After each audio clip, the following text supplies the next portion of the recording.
CM గారు మాట్లాడారు. అధ్యక్ష,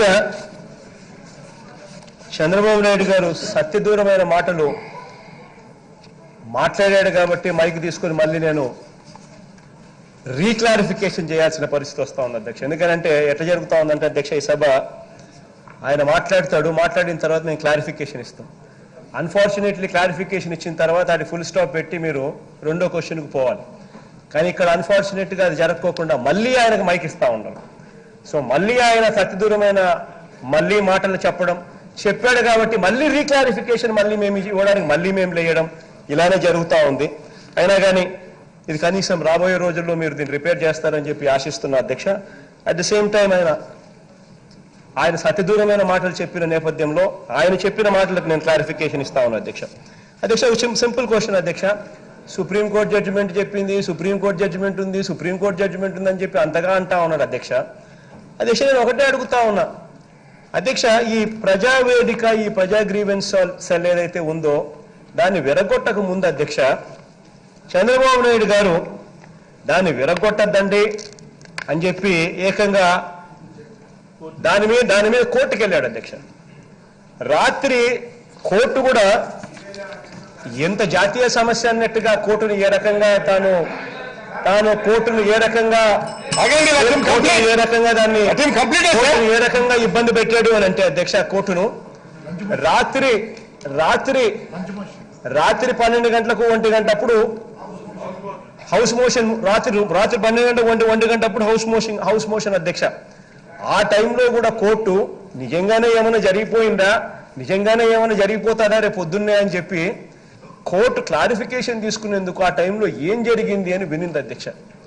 ఇదే నిజంగానే ఈయన చెప్పినట్టుగా సుప్రీంకోర్టు జడ్జిమెంట్లే కనుక ఉన్నింటే రాత్రి 2 గంటల 2:30 AM కోర్టు జడ్జిమెంట్ ఇచ్చింది అధ్యక్ష.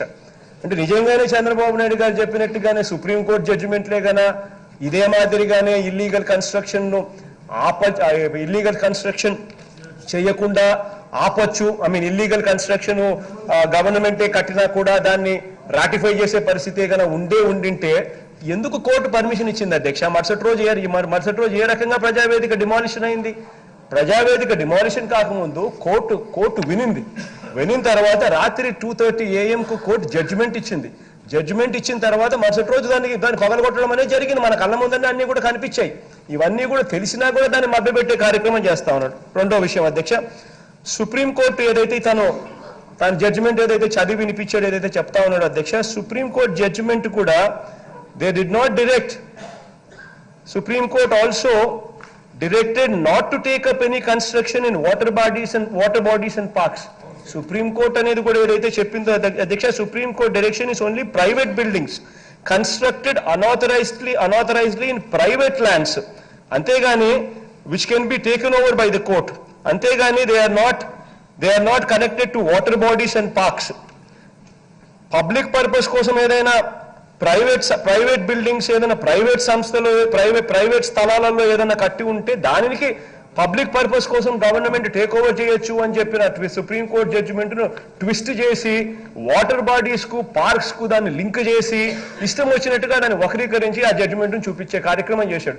నిజంగానే ఆ జడ్జిమెంట్ లో అంతే పంచుగానే ఉండింటే, అంతే పసే ఉండింటే గన ఎందుకు హైకోర్టులు అదే జడ్జిమెంట్ ను చూసిన తర్వాత కూడా డిమాలిషన్ చేయడానికి ఎందుకు గ్రీన్ సిగ్నల్ ఇచ్చాయి అధ్యక్ష? అంతకన్నా ఇంకా అర్థం కావడం లేదు అధ్యక్ష. రెండోది అధ్యక్ష, 2018లో బిల్డింగ్ రెగ్యులరైజేషన్ స్కీమ్ కూడా తీసుకొచ్చారు అధ్యక్ష. వీళ్ళు తీసుకొచ్చిన scheme building 2018 building regularisation scheme కూడా which also prohibits regularisation of buildings within maximum flood level of rivers. వాళ్ళు తీసుకొచ్చిన బిల్డింగ్ రెగ్యులరైజేషన్ స్కీమ్ కూడా it prohibits regularisation of buildings within maximum flood level of the rivers. వాళ్ళు తీసుకొచ్చింది కూడా అంటే clear cut గా rules frame చేసేటప్పుడు clear cut గా బుర్ర పెట్టి ఆలోచనలు చేసి ప్రజలకు మంచి చేసే ఉద్దేశంతోనే ఏ రూల్స్ అయినా కానీ ఫామ్ చేస్తారు. కానీ నాకు ఏ రూల్స్ వర్తించవు, నేను బియాండ్ రూల్స్, నేను ముఖ్యమంత్రి అని చెప్పి ఆరగెన్స్ ఉన్నప్పుడు ఇవన్నీ ఏవి కూడా కనిపించే కార్యక్రమం జరగవు అధ్యక్ష. ఇక రెండో విషయం అధ్యక్ష, ఎప్పుడు స్విమ్మింగ్ పూల్ అధ్యక్ష, స్విమ్మింగ్ పూల్ కట్టుకునే దానికోసం. స్విమ్మింగ్ పూల్ అంటే ఎక్కడ అధ్యక్ష ఉండేది? భూమి కింద.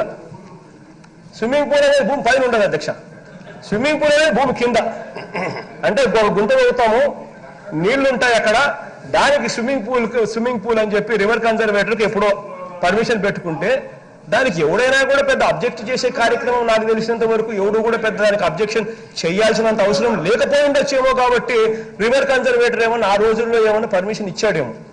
ఇది కూడా నాకు తెలియదు, ఆయన చెప్తా ఉన్నాడు కాబట్టి అది కూడా ఆయన చెప్తా ఉన్నాడు కాబట్టి I'm just ratifying it. Swimming pool అనే దానికి స్విమ్మింగ్ పూల్ కు ఒకే రూల్, అంటే భూమి కింద ఉండే స్విమ్మింగ్ పూల్ కు ఒక రూలు, ఒకే రూలు. బిల్డింగ్ కడితే దానికి కూడా సేమ్ రూల్ వర్తిస్తుంది అని చెప్పి ఈయన అనుకునేట్టుగా దాన్ని వక్రీకరించి చెప్పడమే నాకు ఆశ్చర్యంగా ఉంది అధ్యక్ష. స్విమ్మింగ్ పూల్ అనేది ఏం అధ్యక్ష? భూమిలో గుంతవుతారు, భూమిలో గుంతనే స్విమ్మింగ్ పూల్ కు ఒకటే రూల్ అంటాడు. అదే రూల్కి సంబంధించి మళ్ళీ దానికి ఇంకోటి అంటాడు. ఆ టైంలో ఈయన ఇచ్చినారని చెప్పి అంటా ఉన్నాడు. ఏమి ఇచ్చినారో, ఎవరు ఇచ్చినారో, ఏం చేసినారో నాకైతే అది కూడా తెలియదు అధ్యక్ష. అధ్యక్ష, ప్రతి విషయంలోనూ అధ్యక్ష ఎలా వక్రీకరించాలి, ఈ విషయంలో నుంచి ఎలా రాజకీయ లబ్ధి చేర్చుకోవాలి అని చెప్పి ఒక్కటే తప్పుడు ఆలోచన చేస్తా ఉన్నారు. కానీ వాస్తవం ఏమిటి అన్నదే మాత్రం పక్కన పెట్టాడు అధ్యక్ష. వాస్తవం ఏమిటి అధ్యక్ష? చంద్రబాబు నాయుడు గారు maximum flood level of the bank 22.60 metres ఉంటే ఆయన ఇల్లు ఉండేది 19.50 మీటర్స్ లో ఆయన ఇల్లు ఉంది. అంటే ఆయన కట్టిన ఇల్లు ఫ్లడ్ కోర్స్ ను అబ్స్ట్రక్ట్ చేస్తా ఉంది. అది ఇల్లీగల్ అని చెప్పి ఏకంగా రివర్ కన్జర్వేటర్లు ఏకంగా పర్మిషన్లే ఇవ్వకోకుండా ఏకంగా లెటర్లు రాసి పర్మిషన్లే ఇవ్వకోకుండా అడ్డుకున్నారు.